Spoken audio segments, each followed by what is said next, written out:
underway. So, ladies and gentlemen, welcome to the presenters series for IAC and IMDHA in preparation of the HypnoExpo 2024 coming up here in Orlando. The presenter series, we interview people who are offering pre and post-conference programs at the convention so that you can find out what they're about and maybe get some questions answered if you have them as well.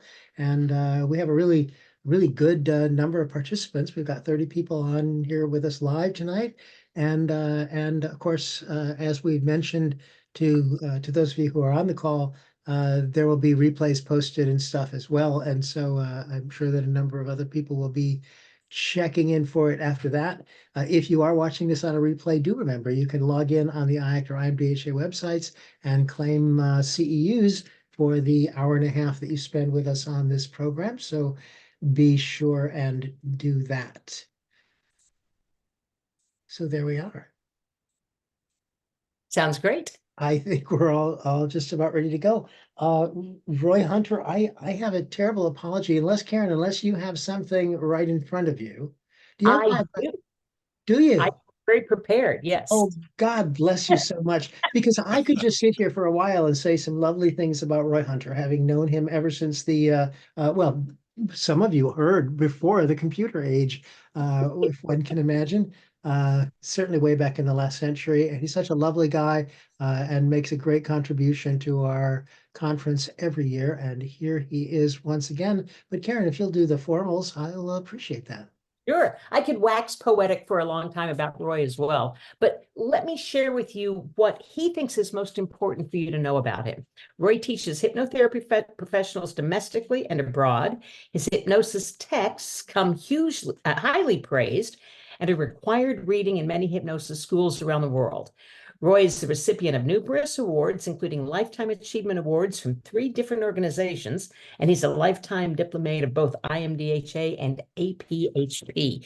And yes, I've known Roy a very, very long time. As a matter of fact, I am with IACT IMDHA because of Roy Hunter. He's the first who said, don't worry about any of those old line organizations. Come over here and look what's evolving with hypnosis right here. And I followed him right to IACT IMDHA. And of course, met Michael Watson and have ridden his coattails to success for a long time. Roy, let me stop talking about you and let's let you talk about parts therapy for a moment. You're going to be teaching both a 2-day course on parts therapy and train the trainer at the conference. Is that right? That is correct. A pre and a post. The pre-conference workshop will be on parts therapy, and the post-conference, 2-day post-conference workshop is the only place in America where I train the parts therapy trainer. Well, Roy, let's start from the beginning, if you don't mind.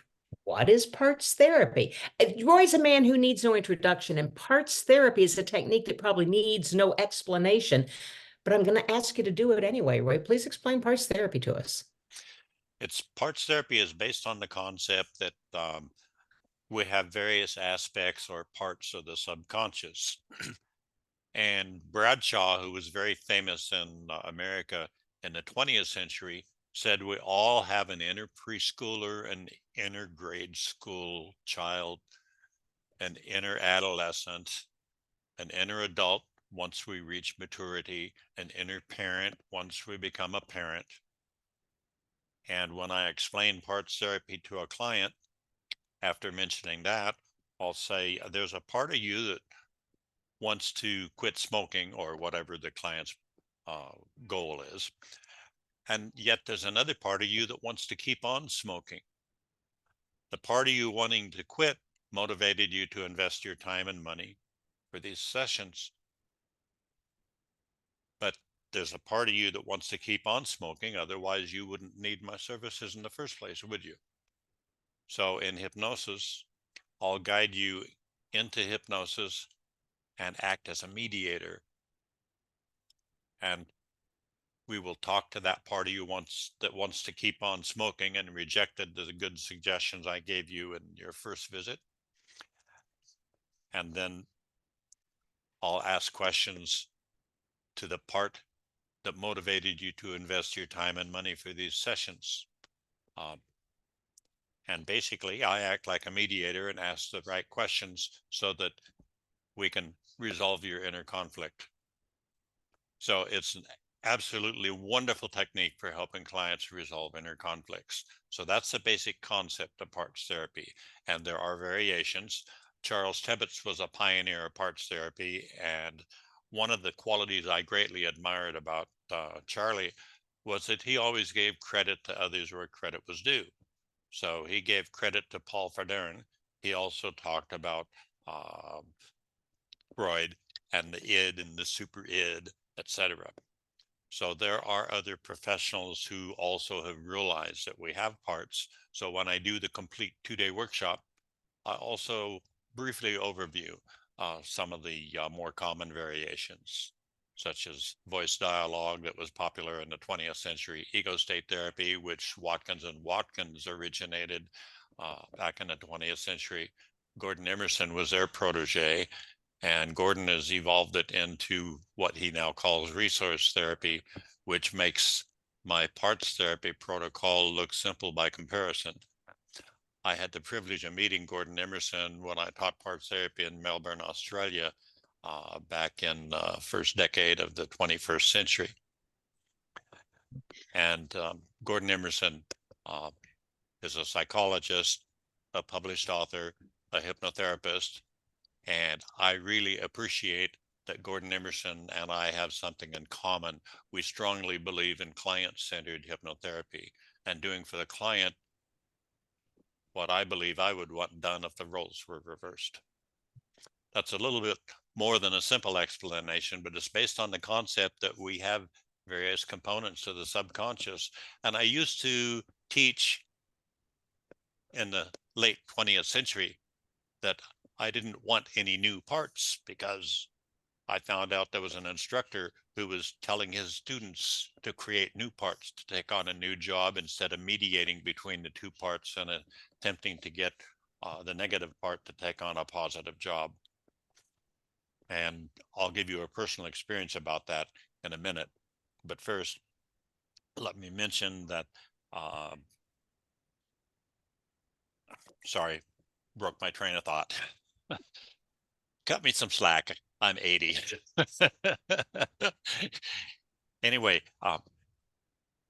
Tebbets gave credit to Verdern, so I give credit to Charles Tebbets. And what I experienced personally was an amazing witness of one of Charlie's students overcoming migraine headaches. That meant a great deal to me because I suffered migraine headache for the first time when I was in first grade. And it was, I went home, I told my mother, I feel like my head's going to blow up and explode. And she asked me a couple questions and she said, you have a headache. And I suffered milder headaches all the way through school, 1 or 2 a week. They were annoying, but not putting me in bed.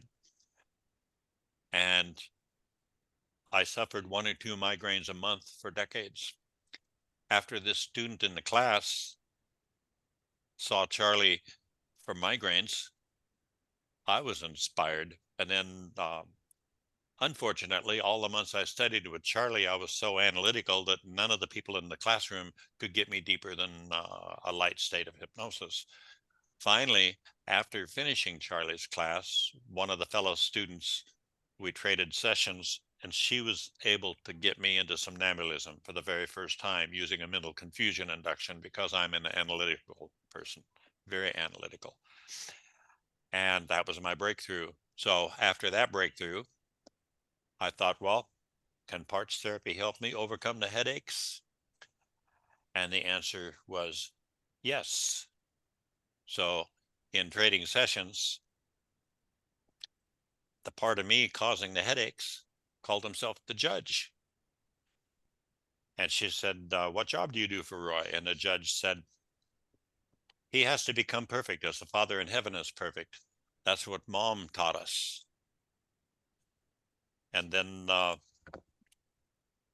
well, how do you do that job? Well, when Roy's not perfect, I give him a headache to punish him for not being perfect. And then the part that wanted to overcome the headaches, healthy, said, but the only man who is perfect got nailed for it 2,000 years ago. And the lady was involved in her church, and that hit her funny bone. And even though I was in deep hypnosis, I started laughing because she started laughing. She couldn't stop laughing for about a good half a minute or more. That just really hit her funny bone. And fortunately, she was taught parts therapy properly, because Charlie taught that you don't go getting rid of negative parts. You have the negative part take on a new job. And the part that was a negative part giving me headaches for decades, which made me think that was a cross I was going to have to bear the rest of my life.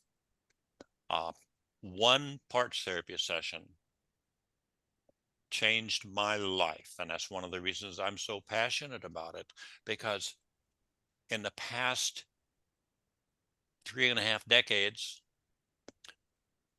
I can count on 3 fingers the number of migraine headaches I've had after having 2 or 3 migraines a month until I reached my 40s. That was life-changing. And what I once considered a negative part, instead of her dismissing it or sending it away, the negative part is now a positive part, because the part that used to give me headaches when I wasn't perfect is that part that motivates me to make sure my manuscripts are as best as they can be before I send them to the publisher. And that part of me that hurt me for decades is a very valuable part, because that part motivates me to be my best, whether I'm speaking or teaching or doing hypnotherapy or writing a book or getting a manuscript ready for the publisher. And that's because Charles Tebbets didn't do what some people with variation of parts therapy do. They'll get rid of a negative part instead of helping that part take on a new, more constructive job. So Roy, I let me thank ask you a God. question about let me ask you a Okay, question about Charles Tebbets while we're on that. sure. Yeah. It's kind of a two-part question. First part is, how is it that Charles Tebbets handed off his work to you? And you know what story I'm going for. I want that very famous story of Charles Tebbets asking you to teach for him, and why. It's one of my favorite stories in hypnosis. And then tell me how you have changed parts therapy after acquiring his very valuable work. Okay, let's cover the first question first. And I'm going to give you a rather long answer, because in 1987, I'm sorry, it was 1986, he said, Roy, why don't you teach my course down in Pierce County? Because I was a good hour and a quarter, hour and a half south of where he was teaching. And I said, Charlie, I've only been in this profession 3 years. I'm not qualified to teach. He said, I know a good teacher when I see one, Hunter. And I said, I need some time to think about that. And Charlie's, knowing that I believed in God, he said, okay, then why don't you pray about it, and don't say yes and don't say no. Let's talk about it in a month.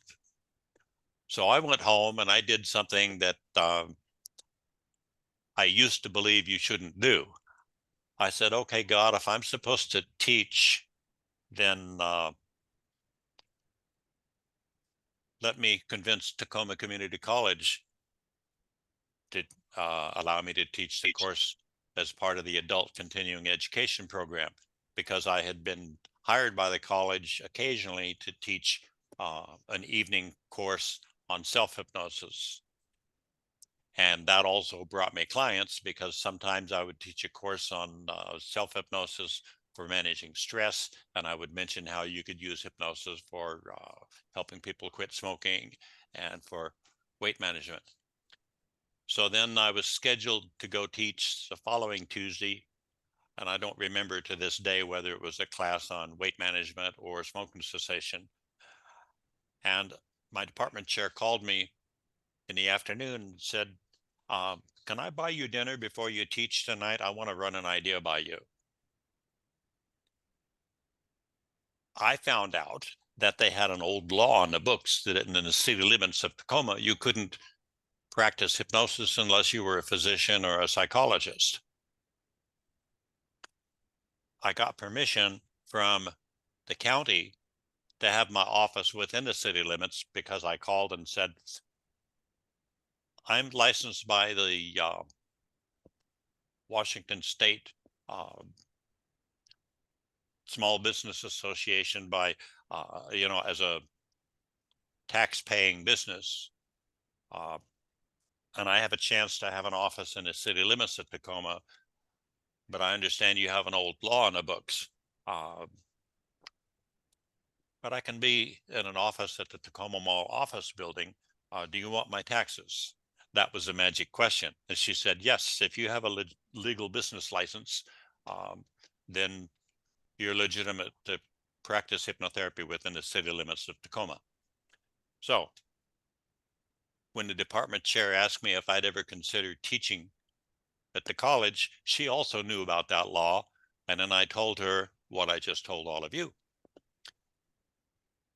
So instead of me trying to convince the college, they came to me. And if that wasn't an answer to prayer happening less than a week after I said that to Charles Tebbets, I mean, even to this day, 3.5 decades plus later, it still gives me goosebumps when I tell that story. So prior to his passing, Charlie asked me if I would take over his work. And that's why I asked Joyce Tebbets if she would write the preface for The Art of Hypnotherapy, which is the second textbook I wrote on hypnosis. Now, as far as what happened for me teaching parts therapy at workshops, Charlie was teaching parts therapy, scheduled to teach parts therapy at the National Guild of Hypnotists annual conference in 1992, where he taught it every year. And the very morning of his workshop, he ended up having a heart attack and going to the hospital. And he asked me if I would teach his parts therapy workshop in his stead. And Joyce Tebbets came to the workshop. She was sitting in the back row. And about halfway through the workshop, she suddenly jumped up out of her seat, gave me a weird look, walked out the door, and I had no idea what happened. I thought maybe I said something that offended her. Just a few minutes after she walked out the door,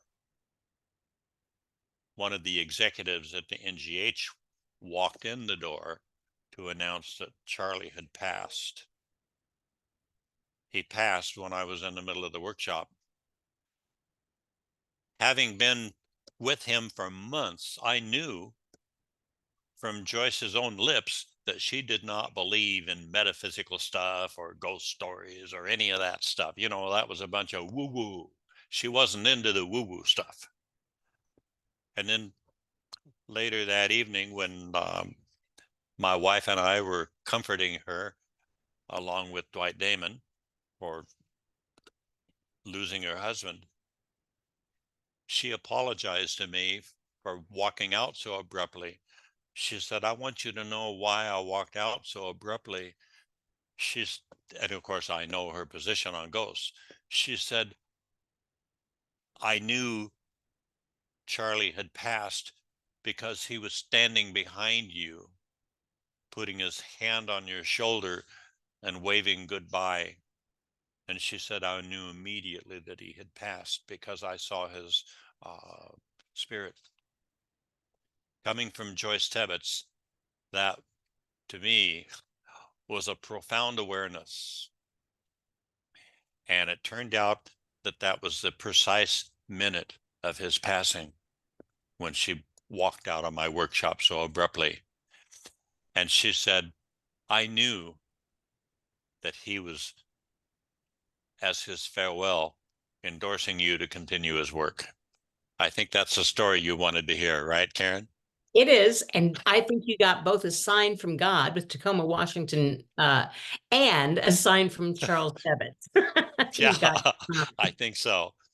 So, and um, and maybe permission at that point to change it up a little bit. So, what have you done with it since you had it?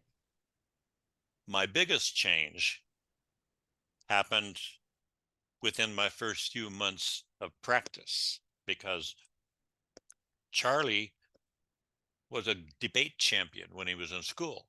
He would debate with the parts, and he called it the Great Debate. I had several sessions go south my first few months in the profession because I'm not a good debater. I don't like debating, never have, never will. But I found out that if you mediate, you ask the right questions, you don't anger a part when you're mediating. So I have evolved his protocol into what I call the 11-step process. And there are 3 phases of parts therapy: the preparation, and then what I call the 11-step process, which is the meat of the parts therapy process itself, and then concluding the session. And I go through all 3 phases step by step in my 2-day parts therapy workshop. But again, instead of debating with a part, I ask the right questions. And I'll never forget, in the mid 90s, one of my hypnotherapy students was a psychiatrist. And she actually, after she finished my course, she asked me if I would do a parts therapy for her for an inner conflict that she had. And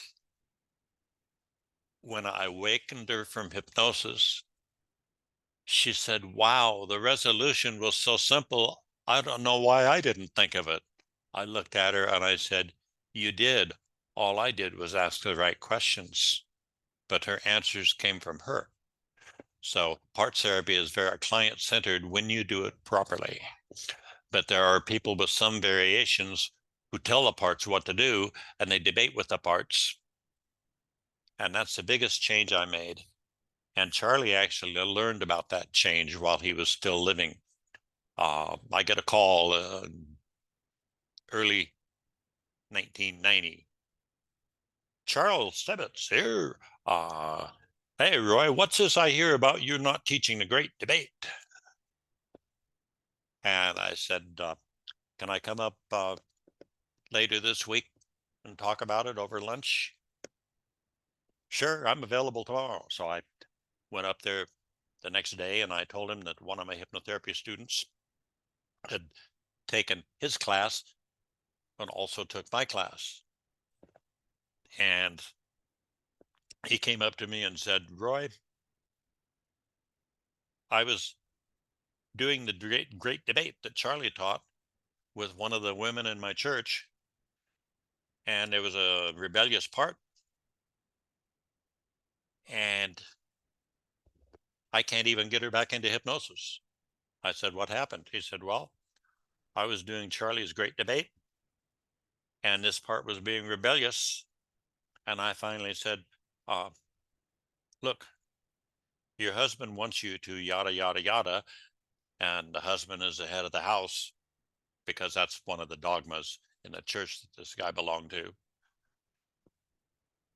And next thing I knew, this part swore at me, and she opens her eyes and comes out of hypnosis, and I haven't been able to get her back into hypnosis. So what do I do? I said, now you know why I don't do the great debate, because I had a few sessions go south my first year in the business. And that's why I emphasize the importance of mediating instead of debating. And he said, okay, but how do I repair the damage? I said, well, Bob, not his real name. I said, Bob, if you accidentally insulted me, what would you do? Well, I would apologize.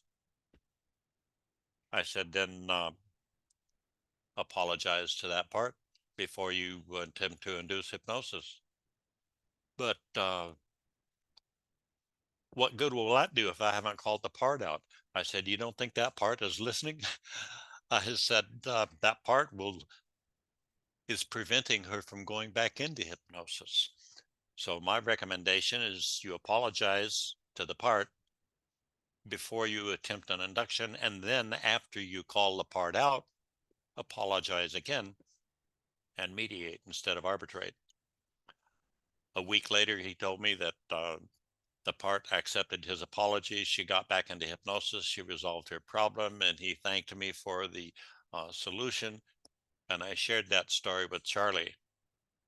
Charlie leans back, crosses his arms, rocks back and forth in his recliner, and says, Hunter, for some reason he called me Hunter instead of Roy. I accepted that. He says, Hunter, if you have found a better way to practice and teach parts therapy, do so with my blessing. Now, I've heard the saying, you can't teach an old dog new tricks. But Charles Tebbets was in his mid-80s when I had that conversation with him. And I have to say, it took a lot of integrity and honesty for Charlie to say that to me.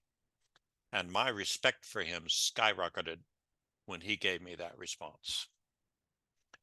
So I have made several more minor updates through the course of time on the 11-step process, but it's a protocol that has passed the test of time.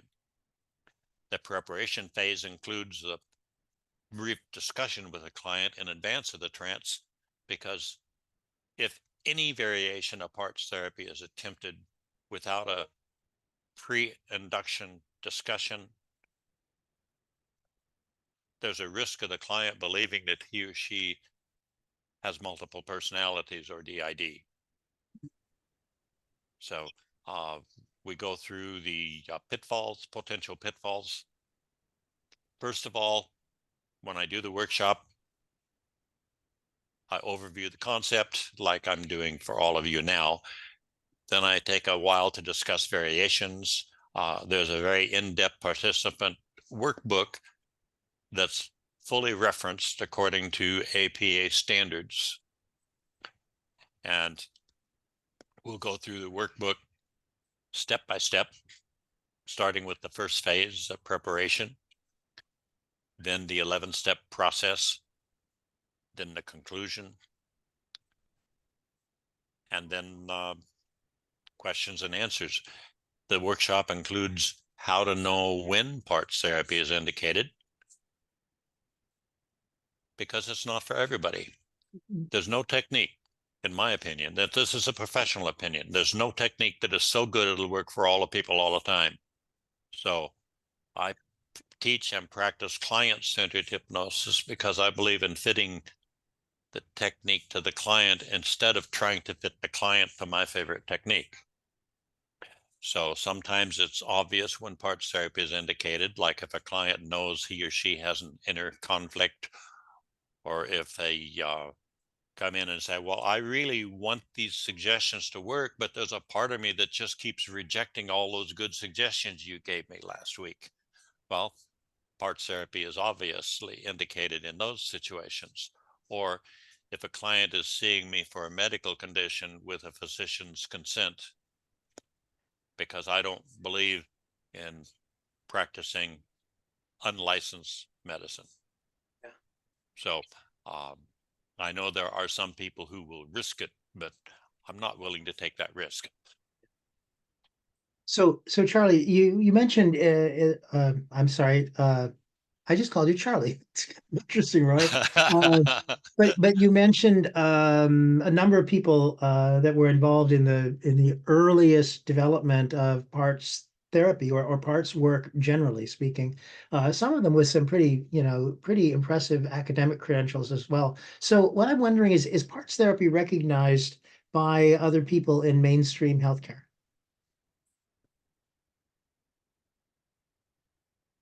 Yes, it is. And let me explain how that happened. As you probably most of you are aware of, the ASCH, American Society of Clinical Hypnotherapy, founded by Erickson, called us lay hypnotists for decades. And I remember Charlie talking about that great gulf between licensed mental health care and hypnotherapy, which was called lay hypnosis. And I also remember praying more than once in the mid-'80s that somebody would build a bridge between hypnotherapy and a psychology profession. I had several psychology students take my course that I taught. I taught the course for 9 months at Tacoma Community College for quite a number of years, and into the 21st century. But then what happened is I needed a textbook to back up my course since I was teaching it at a college.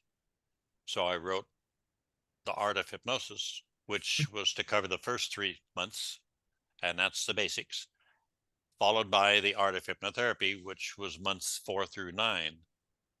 My course eventually expanded to a full year to match the IMDHA training standards. And anyway, these books became more credible. Increasing numbers of hypnosis schools around the world started recommending one or both of them. And in fact, the London College of Clinical Hypnotherapy, which is where a lot of psychologists and physicians and psychotherapists learn hypnosis in London, it's an international school. Out of all the thousands of books on hypnosis available, their textbook for the first part of their course is The Art of Hypnosis. And I only learned that a year ago. I was pleasantly flabbergasted when I found that out. And I've actually had the privilege now of being on their part-time faculty 4 times to teach workshops in the past year. I taught a parts therapy workshop in person after my parts therapy text was published in 2004 by Crown House Publishing, Hypnosis for Interconflict Resolution, Introducing Parts Therapy. So they had experienced me back in 2006. And it was an auditorium type room. There were over 40 professionals there. Most of them were hypnotherapists, psychotherapists, and there were several psychologists and 1 or 2 psychiatrists that were in that workshop. At any rate, that gave me some credibility from a past workshop that got good reviews. But I was absolutely delighted to learn that they give a copy of The Art of Hypnosis to all of their new students that they train. So Great. Charles Tebbett's work has passed the test of time. So that makes him one of the pioneers, not just of parts therapy, but of client-centered hypnosis, which is fit the technique to the client instead of trying to fit the client to your technique. But just briefly, some of the variations of parts therapy are ego state therapy, voice dialogue, which was popular in the 20th century here, internal family systems, or IFS, subliminal therapy, which is a Jaegerian method, 6-step reframe, which is a grandson of Virginia Satir's parts party, which eventually was called parts integration and NLP. And I forget whether it was Bandler or the other one that she met personally. But the 6-step reframe is a grandchild of Virginia Satir's work. So there are variations of parts therapy, and I go through these in the first hour of my 2-day workshop. Nice. And you have taught your workshop, and I don't mean, I hate to truncate you, but you've taught your workshop all over the world, and it'd be great to talk about that. However, we have got about 7 minutes, 8 Is that minutes all? left. Wow. I've Absolutely. taught it in And over 20 countries. yeah, well, there's a couple. So there's a couple questions here that I still want to make sure we get into you, and there's a for you, and there's a couple questions that we'll bring you from the chat room. So I guess what I'm asking you, as much as we love to hear you, Roy, if you can give us your most succinct answer to these couple. Okay. First of all, just tell us about what about certification in parts therapy? Can somebody get that from taking this course, for example? What's involved with that? You can become a certified parts therapy facilitator or CPTF by passing an optional exam after taking my full 2-day parts therapy course, either from me or from a certified parts therapy trainer. Okay. The post-conference workshop is to become a certified parts therapy trainer approved to teach parts therapy. And for that, you have to also agree to give me a royalty. I made sure Charlie had a royalty, and then when he was gone, anywhere in the world where I taught parts therapy while she was still alive, the same day I would deposit my check into the bank, I would write her a check for 10% and mail it to her. Nice. So I'm not asking people to do anything I haven't done myself. And if somebody wants to become a parts therapy trainer, then they obviously they need to be certified in parts therapy first. Can that all Correct. happen at this conference, or does that have to happen at separate times? They can take the pre-conference parts therapy workshop and the post-conference train the parts therapy trainer workshop and do it all over a period of 4 days. But I do recommend that before you start teaching parts therapy, that you have at least practiced or facilitated sessions on a number of clients first. And that's discussed at the train the parts therapy trainer workshop. And of So course, what I is frequently get people. In fact, one of the people on here, Carrie, was at both of those programs last year. if you I Like, don't don't mind, know if she's Roy, I'm still going to listening. jump in. I'm going to jump in and ask you a couple of the questions that are in the chat room. Okay. And if you've got questions, we've got a couple of minutes, put them in the chat room and we'll try to get them into Roy. So Paul Brucker wants to know, how much do you use parts therapy with yourself and which parts are beneficial and some that might stand in the way? Well, the judge stood in my way for quite a while because I didn't know that I had the negative part. I knew I had headaches, but I thought it was from stress.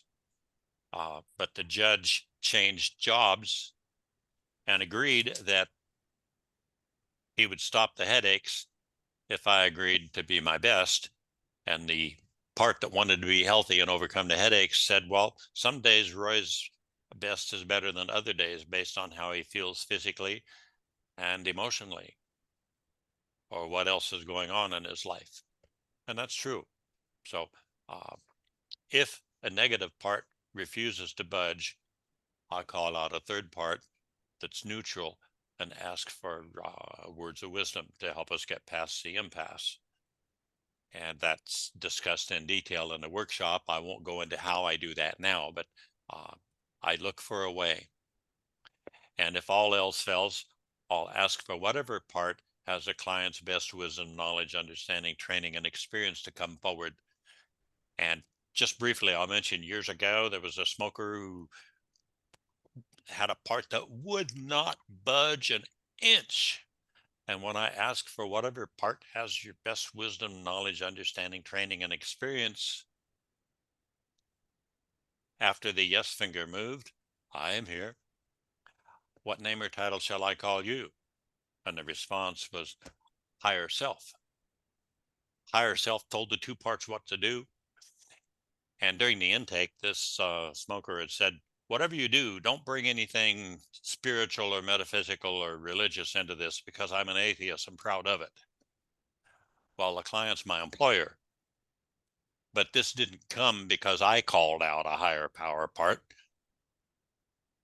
It came from his own mind. So after a successful parts therapist session, I say, isn't this amazing stuff? He said, amazing isn't half of it. I said, what do you mean? He said, higher self was a spiritual part. And if I have a spiritual part, logic says there must be some sort of God or higher power or prime cause or creator. So he left my office believing in God after 3 sessions. But if I'd have tried to deliberately call out a higher power part, he probably would have still been a smoker. Roy, that's all been very fascinating. And I want to do one more very quick thing if I can get Nicholas Garay to join me on this. Nicholas, unmute yourself for one moment. He took your course last year, both the pre and post. Give us one very quick, Nicholas, reason to take this course from Roy, if you don't mind. Reason would be a practical reason, because it's there and you're already there. And it's it's very nice to meet Roy, and he has a lot of knowledge, and his workshop is very straightforward, and I would say simplify in a very good way.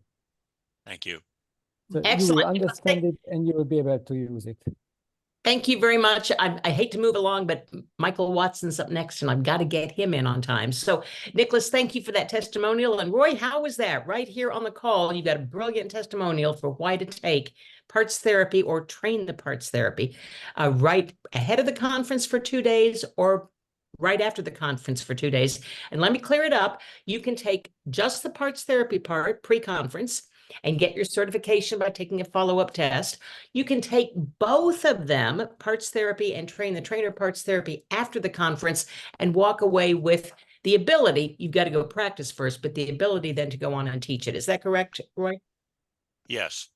If you've taken parts therapy in the past or have used parts therapy for a certain period of time or one of the variations, you can contact me privately by email, because to take only the train the parts therapy trainer, you need the staff at IMDHA needs my approval. Some kind of proof that you've got some credentials to learn to be the Right. trainer. Right? Roy, thank you so much. This is wonderful. Roy will be there at the whole conference. Oh, Michael doesn't won't let me go away yet. Yes, Michael. Yeah, I don't want you to let it go just yet, because I just want to mention too that Roy is also on Sunday afternoon teaching a workshop. What are they? An hour and a half, or I forget what they are. I apologize, but a workshop Sunday afternoon on the 5 phases of regression therapy as well. And everybody, if you don't know, Roy rather is the guy who wrote the book on regression therapy as well. So I co-authored that with Bruce Eimer, who's a licensed clinical psychologist, a fellow of ASCH, and that book helped build a bridge between psychology and hypnotherapy. And by the way, Bruce will be with us at the presenter series next week, so he'll get to tell you all about that as well. So join us for that next week at the same time. Roy, thank you very much. It'll be a treat to see you pre-post conference, but it'll also be a treat to see you through the conference. Roy always has a table, and more than any other vendor, Roy stays at his table for nearly the entire conference and is there to talk with you, answer your questions, give you points, tips, tricks of the trade. So do come to the conference. Do have a chance to sit down and get up close and personal with Roy Hunter right here at the IMDHA conference. Looking forward to seeing you there, Roy. Thank you. Practice long and prosper, everybody. Thank you so much for joining us. You can open your mics real quick and give him a nice send-off if you'd like to. Say thank you, Roy, for everything you do. And then please. Thank you, Hunter. Thank you so much. It was a good Thank you, Roy. Thank You're you. fascinating work. Thank you. Thank you, Roy. That was greatly appreciated. You're welcome. Thank you all very much for joining us. And Ray, thank you again. We'll see you very soon. And It's don't an go honor away. to teach. Yes. Thank you, Roy. Your class. Thank you. Do not go away, because we have the very fabulous Michael Watson coming up next too to talk about what he will be teaching at the IMDHA conference. Anybody need a break? That was your break. We're all adults. If you need to go, go. Yeah. We're going to be another 45 minutes, and this is something you won't want to miss. So if you want to go, go real quick while I'm doing the introduction on. I just keep a bottle under my desk. We did not want that visual. Okay, take it here. We'll pretend like I'm the judge, and I'm going to ask the jury to erase that from your thoughts. You did not hear him saying that, and you will not visualize that for the entire time of his talk. Michael is just one of the most generous, most wonderful, most patient, and rhythmic teachers ever. I love him. I could talk and tell stories about him forever. Not all stories could I tell that I know, but I could tell some. They would all be very fascinating. But what I do want to tell you for sure is an internationally known trainer is Michael Watson of both hypnosis and NLP. Even though he looks like he's really a very young man, he's done this for over 40 years, 40 years of experience in the field. A frequent presenter at conferences and workshops and a pioneer in online education. As a matter of fact, because of this man, I didn't lose a day of work during the pandemic because he'd already taught me how to do hypnosis and all of this great stuff online. He is the evolutionary hypnotist. And the both of us do the virtual chapter once a month on the second Tuesday of every month. You got to join us for that. Michael also maintains a full-time practice in Orlando, offers courses and training, and provides mentoring services to practitioners. He's known for his lighthearted and caring style. His training is as enjoyable as it is practical and educational. So you will really want to join Michael for all the things that he'll be training at the IACT IMDHA conference. But in particular, stick around for a couple of days because on Monday and Tuesday, Michael has a 2-day course in stress management consultant certification. I'm assuming by the title, Michael, that means you will walk away certified with an actual credential to teach stress management to clients, to family, to friends, to anybody. Yeah, don't just walk away certified. So yes, that's absolutely true. The Certified Stress Management Consultant Program is something that has been being run through IACT and IMDHA for a number of years, and it was, as far as I know, I might learn something here, but I believe it was started by George Bien. I know he had done it for a number of years before I did, and then when George stopped, I essentially inherited that position, but it's a regular IACT program that certifies you as a stress management consultant, and it is a 2-day training. And as Karen said, Monday and Tuesday post conference. So if I am particularly stressed out, which I have not been this year, by the way, but should I be particularly stressed out, would it be a good thing for me to take this training and get a little personal therapy?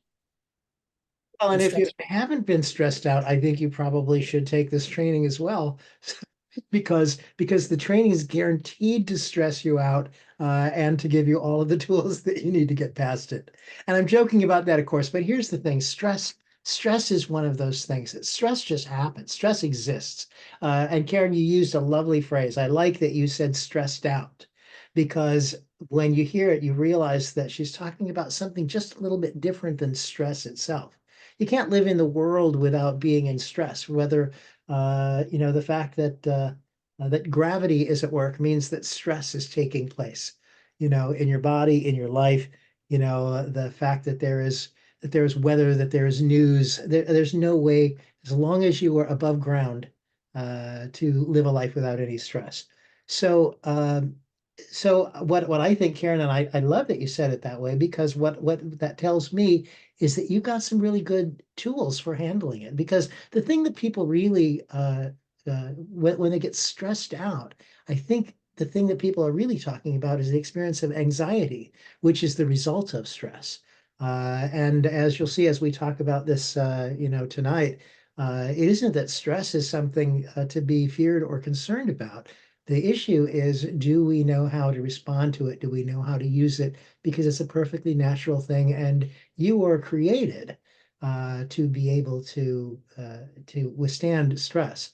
And so the course is more about teaching people mindsets and skills and techniques that they can use in order to mitigate the negative effects of the stress. But the idea, every once in a while, somebody teaches a class, and the title is something like "How to Be Stress-Free." And I think that's really interesting. I ought to take that class just because I'm curious as hell about it. And I've been looking into this for a number of years. I don't know anybody who is stress-free. But what I do know is that some people seem to handle it and some people don't. I'm always joking about the Dalai Lama. He's one of the people that I love to make fun of only because I know that he wouldn't be offended. The thing is, whenever I see the Dalai Lama, I see him with this great grin on his face, this smile on his face, and he's so enthusiastic. And it doesn't even matter what the context is or what it is that's going on around him, somehow or another. He has this incredible capacity to be in some of the most stressful, difficult, complicated situations and to still be able to just breeze through it easily and effortlessly. So the way that some people talk about it, they say, well, obviously he doesn't experience any stress. I don't know that that's true, but I think what he does is he's got himself internally organized in such a way that the stress doesn't do the damaging things to him that stress can do. I want to, if I can, and Karen, by the way, feel free. I didn't give you talking points. I've got to let everybody know. I'll be fully transparent. Karen has no idea where I'm going to go here, and that's okay with me. And in fact, Karen, anytime you want to jump in if you've got something that you want to ask me or to move the conversation, that will be fine with me. But I would like to just kind of as a background, only because this isn't the audience that we usually get on our virtual chapter. There's a number of people here that don't know me very well and that I don't know very well. And for those of you who do know me well, I apologize that this will be a little bit of a repetition, but basically, because I think it's relevant to how I think about this material, how I teach the class, the question that I want to share with you, or the answer that I want to share with you, is to the question about how did I get here into this position of doing this stress management consultant training program, and even more specifically, how did I get involved with hypnosis and all that stuff in the first place?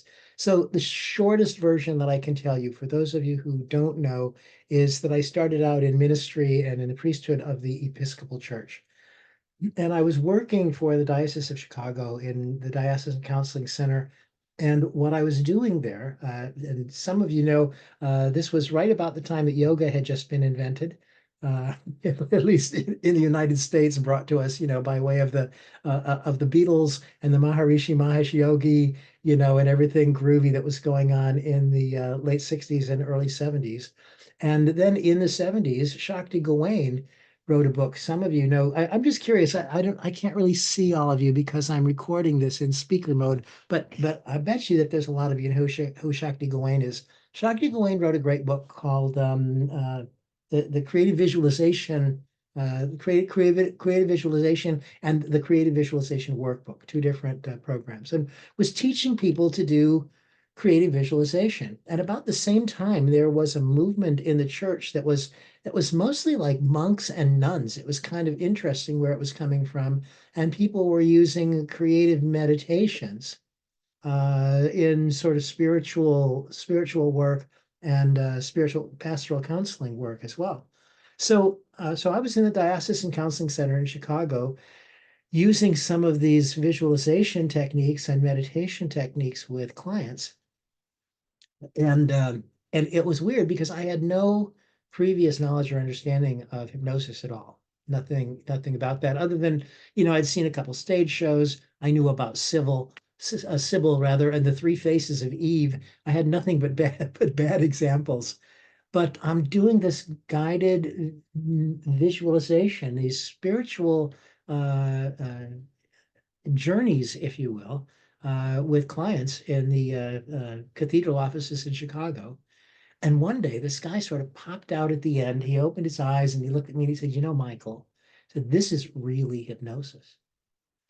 And that was news to me. I tell you, it's just in retrospect, it is so weird. But I had never put these things together.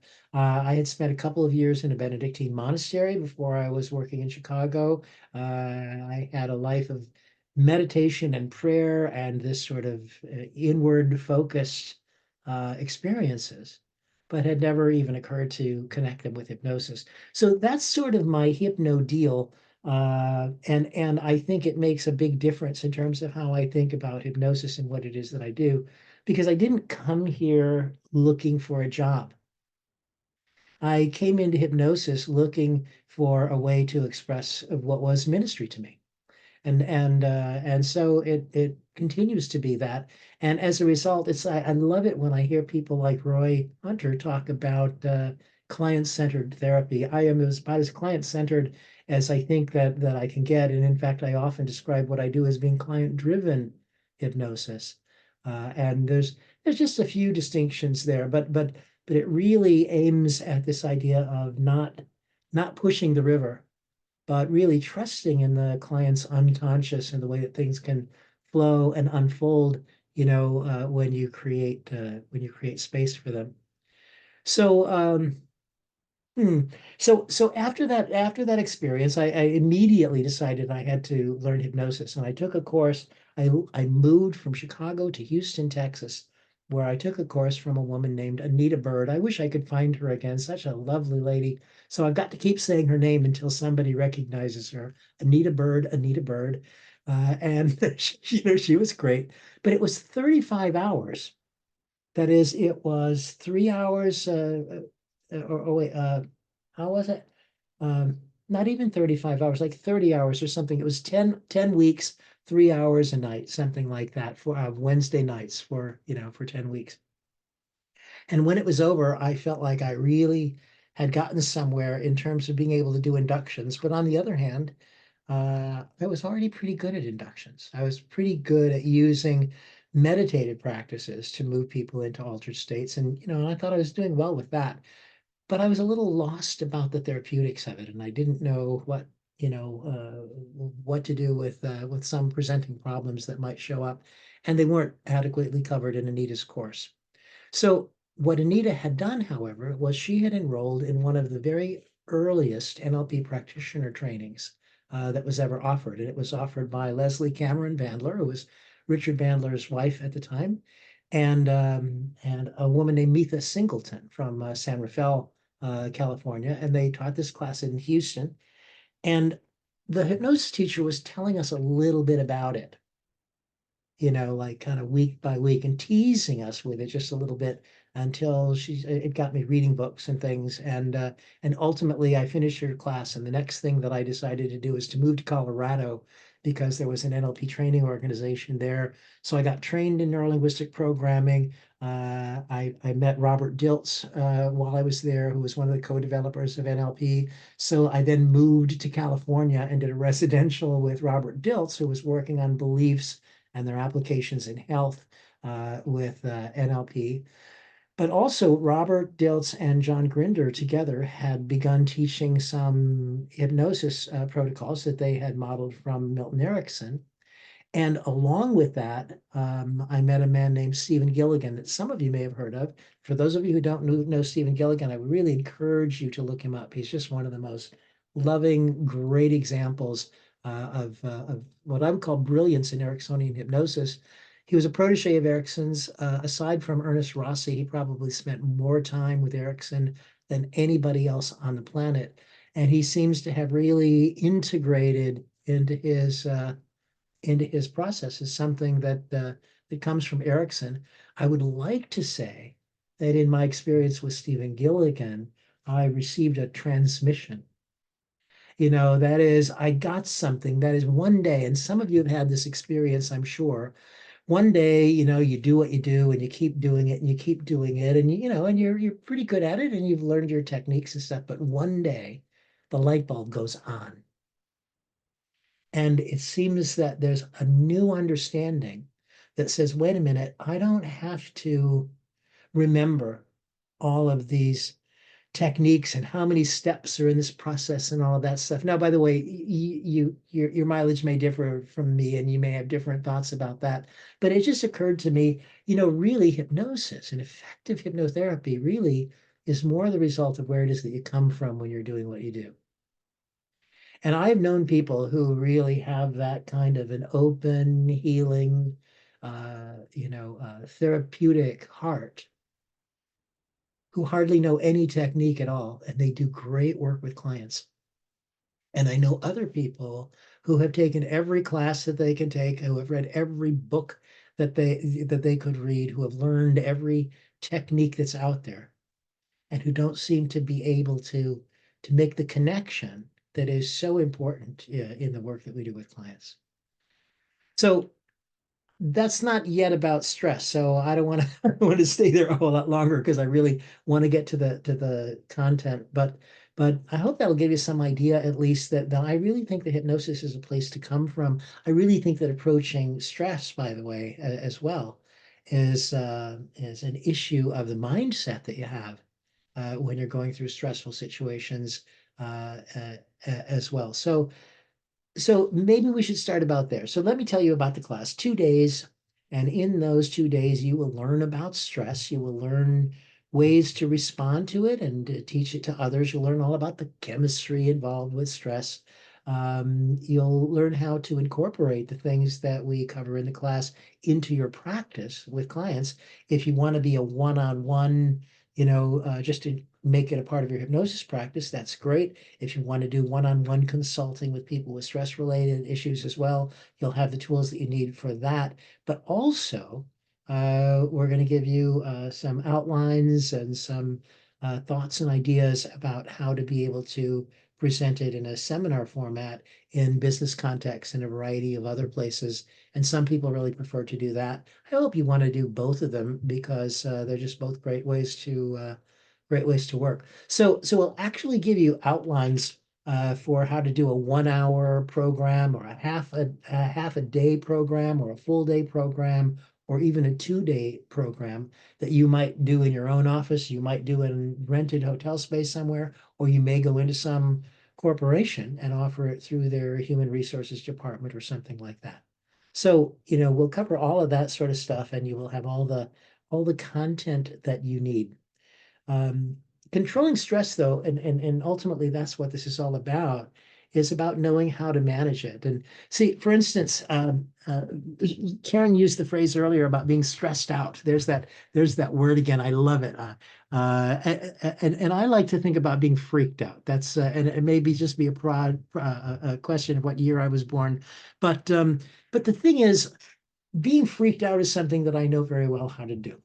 I'm very good at being freaked out. Yeah, in fact, that's probably one of the things that qualifies me to do this stress management course because I'm very, very good at it. And I wonder if there's any among you guys that are out there right now. Let me change my view here so that I can see you for a minute. Among you guys that are out there, if anybody's really good at stress, really knows how to do a really good job of it, just raise your hand so I can see. Uh, yeah, okay, there's a few of you. Mary Beth, Christo, hi again, Christo. And who else did I see? Carrie, yeah, you're pretty good at it. Karen Hand, you're pretty good at it. Okay, so Carrie, I want to ask you a question. Will you open up your microphone for a minute? Sure. Thanks so much. So here's what I want to ask you. There is in some towns there is a program called what was it called, the Learning Annex and the Knowledge Shop, and different names in different cities that these things had, and I think they're pretty much defunct now, but they were kind of big in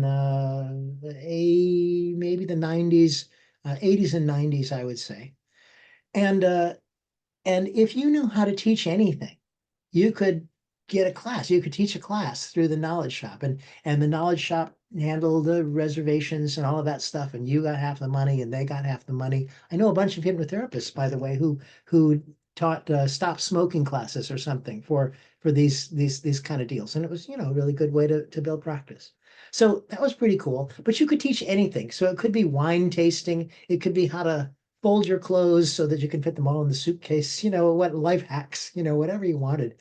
I'm just wondering, Carrie, if somebody asked you, they said, Carrie, we've got a whole bunch of people here who are just so laid back that they never seem to freak out. They never seem to get stressed out. They just don't have any anxiety whatsoever. And we think that they should have the fullness of human experience. So we're going to teach a class on how to be anxious. Okay. So, Carrie, do you think you could teach somebody how to be anxious? Yeah, I could do that. How do you do it? What would be the simple, just the short version of the course, but how do you go about that? You imagine all the things that you possibly could have to do in not enough time to do them. You worry about all the things that have happened and wondering when they're going to happen again. You try to cram that all into the place between your ears. That is great. Yeah. So you worry about, by the way, worrying is one of the most important operant words here, because it relates to chronic stress, doesn't it? Worry isn't the saber-tooth. You don't worry about the saber-tooth tiger. You've only got a moment for that. But worry, you can ruminate on for a while, right? So you tell yourself all the stuff that could go wrong. And by the way, Carrie, when you're telling yourself all the stuff that could go wrong, are you doing it in a calm, reassuring voice or Oh, no, no, no. The quicker and more animated and frantic you can do it, the better. Yeah. So you got to use the voice inside of your head in the right way, right? Yeah. And there's a whole technique here. Isn't this an interesting thing to consider? That this is a technique. You all know how to freak out. In fact, anxiety or stress, when we're talking about it like that as a verb, is actually a nominalization. And what a nominalization is linguistically is it's a process that's being presented linguistically as though it's a noun, as though it's a thing. Like learning, for example. You can use learning in, it's important to get good learning when you're studying hypnosis, right? We can use it as a noun. But what we're really talking about is a process of a number of variables involved. So stressing, freaking out, being anxious, right, is an inward process that you run in a particular way. It's a nominalized behavior. And the thing is that when you know that you're doing it, and that's what I think is so fascinating. Once you recognize it's a process, you actually can start to catch yourself in the act. And if you know that you're doing it, well, life changes when you're onto yourself. Is that hand there because I just went like this? I think it is. It's on my screen. I'm giving myself a thumbs up. My unconscious mind must have appreciated that idea. So when you know that you're doing it, then you can do things different. See, Carrie, for example, if you were to take that fast moving voice inside of your head, this all frantic, and I'm trying to think who is the perfect example of calm, reasonable, like if you could find a different voice for that, my sense is that the entire experience would change. Yeah. And that's pretty interesting stuff. And of course, before this discussion, I mean, I don't know what you know before this discussion. I don't want to take all the credit for it, but without this understanding, people don't really know that they have anything to say about the experience that they're having. It's just happening. It's happening to us. When it becomes a nominalization, right? Stress is something that happens to you. In fact, one of the tests that we talk about in the class is there's the perceived stress scale, which is, have you ever had this feeling or this feeling or that kind of stuff is one of the two major stress scales. But another one is the life events stress scale. And it just takes a whole bunch of things that come up in life and, in people's lives and assigns them a value. If you lose a spouse, it's so many points. If you lose a job, it's so many points, et cetera, et cetera. And it's about all these things that you really don't get to vote about, things that actually can just happen to you. And of course, the results of those things are stress, but needn't be anxiety producing stress. And that's the important part about this. In fact, I wanna startle you. Well, in a minute, I'm saving it, but let me say a magic word for you right now. Ready? Wisconsin. That's the magic word, Wisconsin. It's just that lovely state up north, and it's beautiful in the fall. But Wisconsin showed us something very important that I'm going to share with you in a minute. Before we do, let me just tell you something. When what the stress response does, so there's a trigger, something happens in the environment, right? And you have the stress response that you've all heard about. It's famously known as fight or flight. Some people talk about fight, flight, or freeze. My teacher, Steve Gilligan, talked about fight, flight, freeze, and flow, which I think was really kind of a nice a nice thing to add in there. But in the fight or flight response, the hypothalamus secretes oxytocin via the pituitary gland, and the adrenal gland releases cortisol and epinephrine and norepinephrine. This is sort of the chemical cocktail. Now, all of this stuff will keep you alive, if you are confronted with a saber-toothed tiger. Because this increase in adrenaline, for example, makes your heart beat faster, your carbohydrate metabolism speeds up and prepares your muscles for exertion. So if you got to do any, punching and slugging to get free and get away, that's very, very useful. It heightens your attention and your concentration and your endurance. That's good stuff. That's really important stuff. And like I said, when kicking, screaming, running, and fighting are called for, that's great. The problem with the 21st century is we're not dealing with saber-toothed tigers. What we're dealing with instead is that telephone call or impending visit maybe from the Internal Revenue Service, or that notice that you get about overdue payments on something, or or some threatening thing that's going on in the world, that unlike the saber-toothed tiger is not an event that happens and is over within a few seconds. In the stress response as nature gave it to us, it's to respond to situations that arise. And when those situations are completed, then there's a cool down, then there's a relaxation, and all of these things that the stress response has been generating slow down, stop, and we return back to our normal state. But in chronic stress, there isn't that signal that says the danger's over, because the danger isn't over.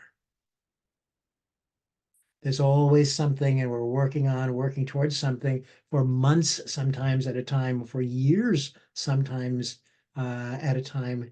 And the experience of stress is a little bit different than it was for our forefathers or mothers or whatever they were, carrying clubs in and out of caves, right? Different experience now. So stress, one of the things about chronic stress is that stress leads to anxiety. Are you with me here? Stress leads to anxiety, and guess what anxiety does? Anxiety increases your stress level and then creates more anxiety, which increases your stress level. And we get caught up in this incredible loop. And chronic stress reduces your ability to control the stress response, simply because there is no ending signal. But stress, now here's the deal about this stress management consultant training. Stress isn't the problem. As a matter of fact, are you ready? The magic word once again, Wisconsin. In Wisconsin, the University of Wisconsin started a study in 1998, an 8-year study. They released their results in 2012.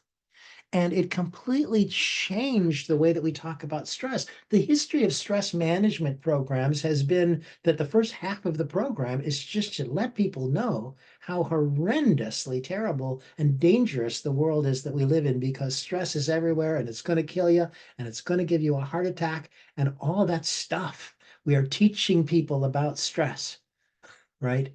By virtue of just how awful it is, when in fact it's one of nature's gifts to us when it's handled appropriately and understood appropriately. So they do this study in Wisconsin, and they ask people 2 questions, just 2 questions. The first question was, how much stress have you experienced in your life over the last year? And the responses, I believe, were something like little stress, a lot of stress, a great deal of stress, and there were some gradations in between. So how much stress have you experienced in your life over the past year? And then they asked a second question that was a little unusual. They said, do you believe that stress is harmful to your health?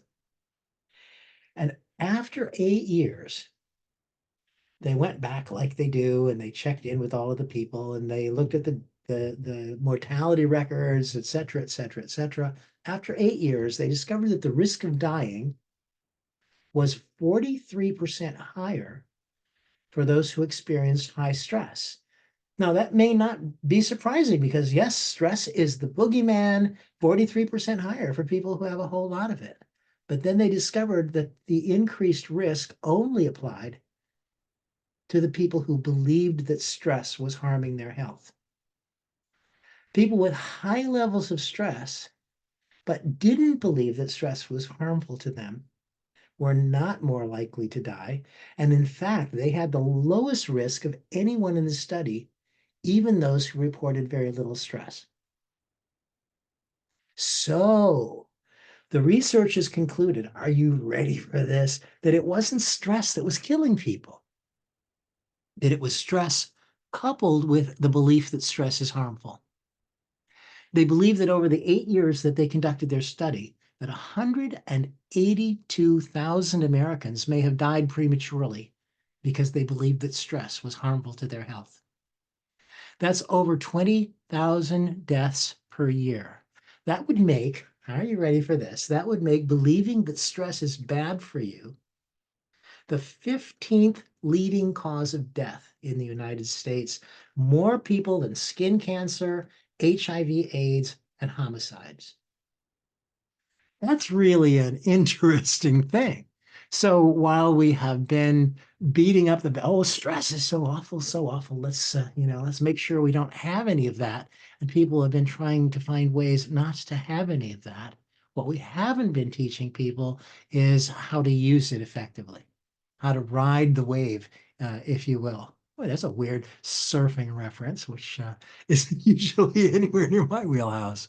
But yeah, so the thing is that the people who didn't believe that stress was harming them had something else different. That is, when they studied them to see what was going on, they noticed that for those people, the blood vessels remained unconstricted and open. There's the one thing that was different in them, and in the profile of the people who thought stress was bad for them, the blood vessels tightened up and constricted. And in fact, then the profile turned out to be the same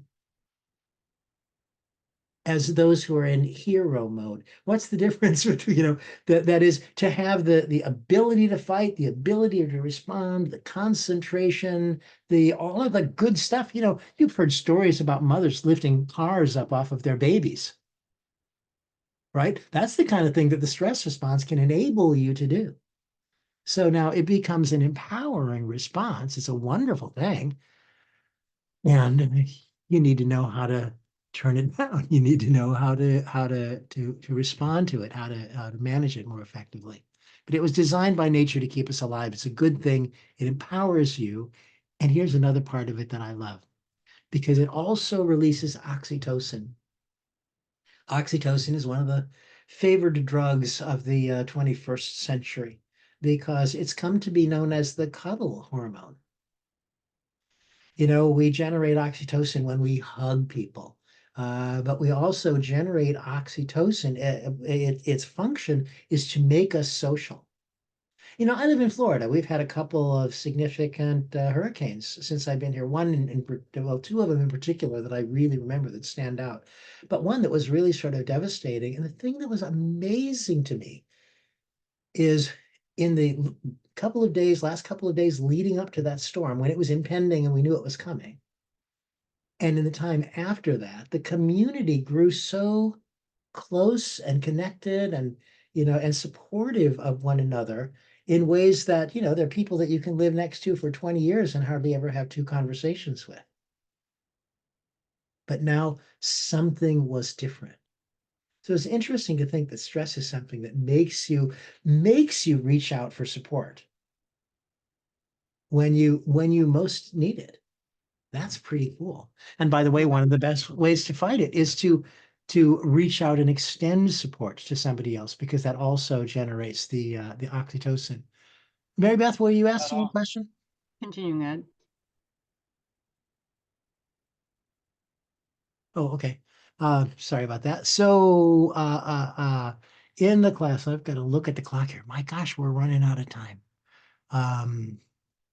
In the class, we're going to talk about stress busters, things that you can teach people to do. And I know, if you've been hanging around this community for any length of time, you know a bunch of them. You know about bilateral stimulation, maybe that thing where you throw something back and forth between the left and right hemispheres. Or some of you know about the backward spin technique. We're going to cover a whole bunch of them that you can use with groups if you're teaching stress. Some of you have run into havening, which I think is kind of something that's new and promising as well. And if you don't know about it, I'd love to share it with you, but it's not really my area of expertise. But there are a number of delightful YouTube videos. So if you don't know about it, look up havening, and I think you'll find something that you really like. I want to come back to what I was talking to help me Carrie. about. Yeah, thank you so much. A little while ago. And that was just the way that we run anxiety, because I've got so little time left. This is the best way that I think I can illustrate some of this. Anxiety is, first of all, typically about things that aren't even really happening. Anxiety is about the way that you react to and respond to your own thoughts. That's really kind of an interesting deal. Carrie was describing the experience of being inside of her head, telling herself a whole bunch of things that could happen in order to be able to, feel uncomfortable and feel bad. So I have voices in my head that do that. And I mentioned, about the speed of the voices, the quality of the voice, and whether it's calm and reassuring and supportive, or just what it is. If you have a voice in your head that is critical, see how many minutes? 6. Okay. I used to have this happen to me on a regular monthly basis. I run a monthly program on the first Monday night of every month, some topic of personal growth, each month. And I started this all the way back in 1991 in San Francisco. And I was getting ready for my first Monday night, typically just beginning to build my practice there, having just moved from Colorado. I didn't know if anybody was going to show up. I didn't know if anybody knew that I existed yet. We didn't have the internet. But I put out this little 35-word free ad in a hippie magazine that they had, hoping somebody would see it and come to my program. And about an hour before the program, there was typically a voice in my head that would say to me, Michael, are you ready to do this program? I mean, not in a way, not in the best of all possible ways. Just so, are you ready to do this program? And I thought to myself, well, I think I'm ready. And the voice would come back and say, well, you could have read those articles, or maybe looked into that book or that video that you have, because that would have been good material as well. And I'm like, yeah, okay, coulda, woulda, shoulda, but I'm okay. I got enough stuff here. And then the voice would see I have a refreshment table set up and say, and look at these refreshments, for Christ's sake, Michael, you certainly can do better than that if you want a bunch of people to come to your thing and to come back regularly, et cetera, et cetera. So this is how I get myself ready to do a program. Pretty good strategy. It's as good as a cup of coffee to get you going, right? And then of course I would do my program. But this went on month after month, something very similar. Just about an hour before the program, I would start questioning myself and an internal voice that wasn't any good. Then one day, I was reminded of a woman that I met at a workshop Richard Bandler taught on the art of flirtation. And what we did was we modeled this woman. Her name was Ann Teachworth. She was a psychotherapist from Atlanta, but she was also a lethal flirt. I mean, lethal. And this is the 80s, so cut her some slack. But she showed up for this workshop wearing a spandex leopard print something, and these long Tammy Faye Baker eyelashes, and taught us all these silly things like, the look away game that you play, when you're flirting with somebody, and all these different things. And we did them as exercises, and it was cute and fun. And then I forgot about it. But one day I thought about her again. And I thought about her because I'd seen a movie in which a kidnapper, I love kidnappers because they have all the best toys, in which this kidnapper had gone to the kidnapper's store and bought this little box that you strap onto your telephone so that when you ask for the ransom, it doesn't sound like you. And what I thought to myself was, about an hour before my seminar, when that voice in my head starts going crazy, I wish I had a kidnapper box. I would like to be able to switch it and have it become Ann Teachworth's voice. Now, the thing about Ann that I didn't tell you is I did mention she was from Atlanta. Okay, and she had this honey child peach tree way, that was just so endearing. And so I thought about that. I practiced it in my head. I just tried it, once. I thought, what the heck, what would that be like? And sure enough, the first Monday night when I have my program, about an hour before the program, I heard a voice in my head that said, "Now, Michael, are you ready to do this program?" And I thought to myself, oh my God, that didn't hurt at all. And I said, "Yes, Ann, I'm ready to do the program." She said, "Now, child, you got to look at those refreshments because I'm sure you can do a better job next time." See, the thing is, we try to change the inner dialogue. We struggle to change the inner dialogue, and sometimes that's not as easy as we'd like it to be. But you can always change the tone of the internal voice. So if you just let your head keep on generating whatever kind of bullshit it wants to make you feel bad, but do it in Ann Teachworth's voice, or in the voice of someone who loves you, or in the voice of Porky Pig, or whatever it is that's going to work for you, you can do that. Catch yourself in the act, flip the switch, and do something different, and it will revolutionize your experience. Now, wasn't that lovely? And right on time, Michael. You are amazing. And that's the way he teaches. There is no one in this group that can say they weren't mesmerized, hypnotized, entranced this entire segment and learned something from watching him work with Carrie and learned how you might do it. That's the way Michael teaches. That's what you'll discover in his post-conference workshop, stress certification. It's 2 days. You've got to stay for it. And Michael, I got to admit to you, I didn't even look in here to see what else you're teaching because I couldn't stop listening and participating. So what else have you got going on with Yeah, let me tell you really quick. So on Saturday, I'm doing a workshop on creating creative community events to build your practice. On a panel with Sheila Granger also on Sheila Saturday. Granger and Karen Hand, I might mention, Yeah. on Jumpstart Your Practice, and then client-driven hypnosis and the hypnotic relationship as well. It's on, I think that's on Sunday. I'm not quite sure right now, but something like that.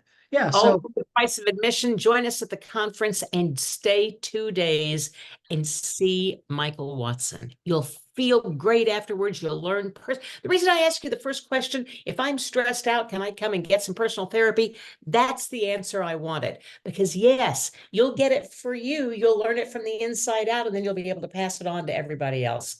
We can't wait to see you at IMDHA May 17th through 19th, right, Michael? In Orlando, and stay the 2 extra days, Monday and Tuesday, and definitely join Michael Watson in stress certification. You'll be glad you did. We'll be back next week for the presenters series again with Bruce Eimer, and join us also, put it on your calendar, 2nd Tuesday of March for virtual chapter. See you then. take care, everybody. Thank you so much. We will see Open you. your mics, Michael. Thank you. Thank you. Michael, thank you. Michael. Thank you. Bye, everybody. Bye, everybody. Bye. Good night. Bye.